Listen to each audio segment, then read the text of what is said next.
Halika na. Naihi po ako. Bilisan mo.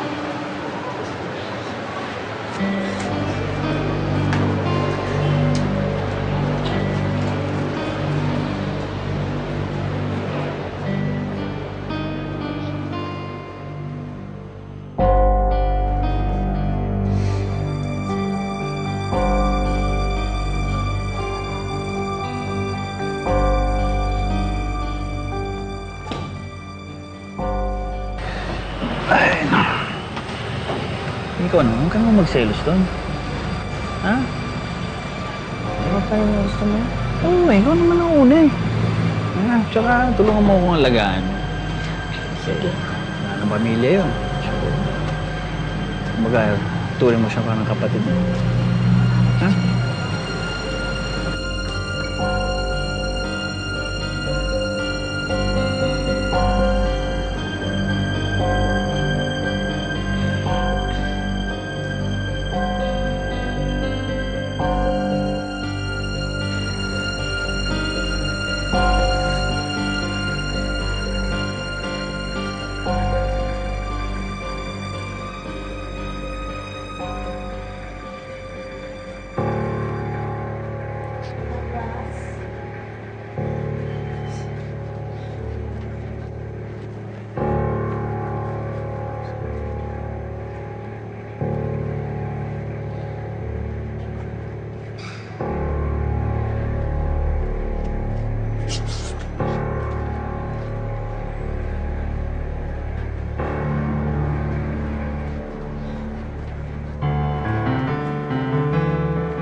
Kala mo makakatakas ka? Sige, subukan mo sumigaw. Hindi, dadaan ko to sa bituka mo. Ano?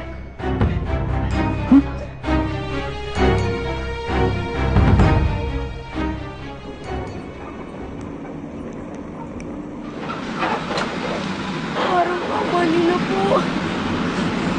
Hindi, uwi niyo na po ako. Namiss ko na po ang nanay ko at ang kapatid ko. Sigurado pinaparap na po nila ako sa pulis.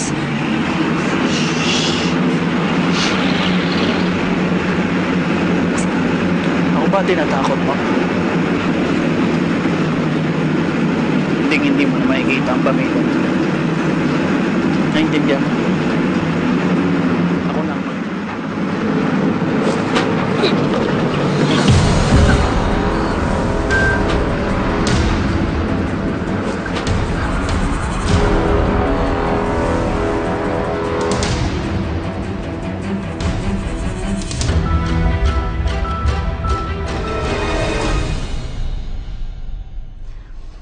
Pasensya ka na, wala pa rin kaming balita tungkol sa anak mo.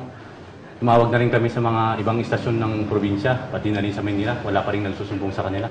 Hindi po ako naniniwala dahil hindi naman pwedeng lumayas yung anak ko ng ganong katagal.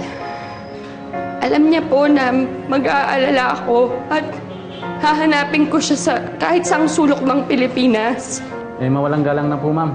Alam niyo naman mga bata ngayon, konting kibot lang ng mga magulang, lalayas na. Hindi naman po ganun si Makmak. Mabait po yung anak ko. Hindi niya ho gagawin sa akin yan.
Para kung pa akong patayin, ha? Sige. Kung gusto mo, ako muna papatay sa'yo! Ano? Tama na po! Tama na! Akala mo ba gusto mo naman wala to? Kita mo nga kung pinakaw ako! Hintayin mo to, ha? Pag ito tumakas, malilitik ka sa akin. Maligo ka. Nagalaw ako siya.